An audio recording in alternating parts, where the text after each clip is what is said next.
the first floor was the apartment he was looking for. Taking a deep breath, he knocked on the door. It was opened by Milkai. "This is for Citizen Kaliowski," said Jan. "He is not in," said Milkai, moving as if to close the door. "Will you at least take the basket?" Jan pulled back the cloth to reveal a round cheese and a bottle of red wine. Milkai grabbed the basket. My master doesn't like cheese." Jan shrugged and reached to take back the gift. With his outstretched palm, Milkai pushed him so hard that he landed with a thud on the opposite wall, with the door slammed firmly in his face.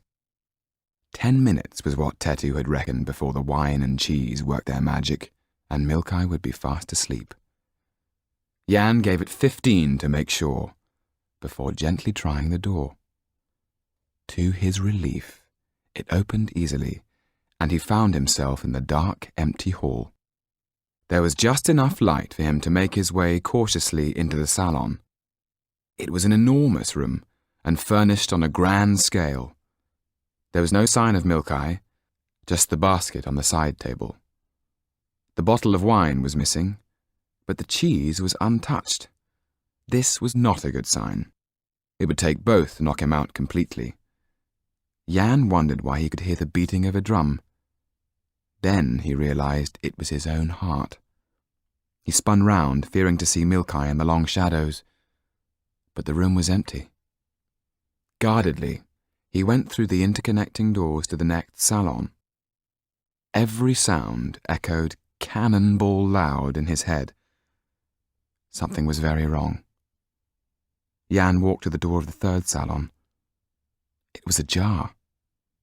He pushed it open, to be greeted by a blast of cold air.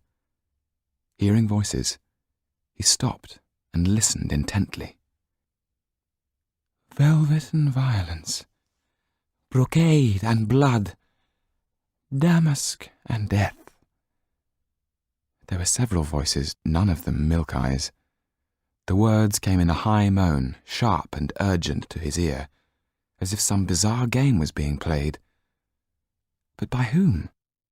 "Fur and fury, calico and corpses." Jan felt every sense in him alert as he pushed the door further open. The room was in total darkness. He felt his breath coming fast, as if he'd been running to get here. Calm down, he said to himself. He lit a candle, and immediately the voices stopped. The room was a workshop with a bench and a long table. In the half-light, he could see shelves filled with glass jars. What was inside them he couldn't make out. Books were piled high, and there were burners, jars, and surgical instruments on the workbench.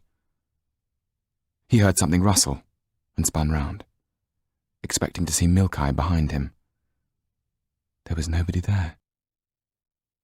He was slowly moving the candle to look more closely at what was in the glass jars, when he heard the whispering voices say, "Calico and corpses."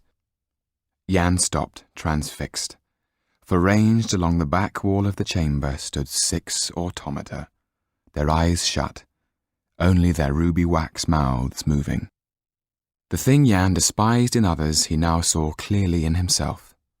Fear had wrapped itself around his heart. If he were to let it get the better of him, he would be dead. That much his reason knew. The battle inside him was won when he saw the dull threads of light coming from the automata, and he realized with a shudder that someone had already pulled them tight as violin strings. Tight enough to keep the 6 automata whispering all night long. Jan set to work to loosen the threads of light, and as he did so, he heard the automata calling to him with their songs of sorrow. He watched almost hypnotized as 6 pairs of glass eyes opened and stared at him. Now he noticed that they all wore identical red necklaces. The hairs on the back of his neck tingled, and in that moment everything slowed down as if time itself were yawning. "You think I'd fall for such a cheap trick?" said a voice from behind him. Milkai was standing in the doorway, a pistol in his hand. I've waited a long time for this. Jan was paralyzed by the knowledge of what was coming next. The inevitability of it. He had the insane desire to burst out laughing, for this moment was what he had been dreading. Here it was, in all its glory, and it seemed almost nothing compared to the long, endless terror of waiting.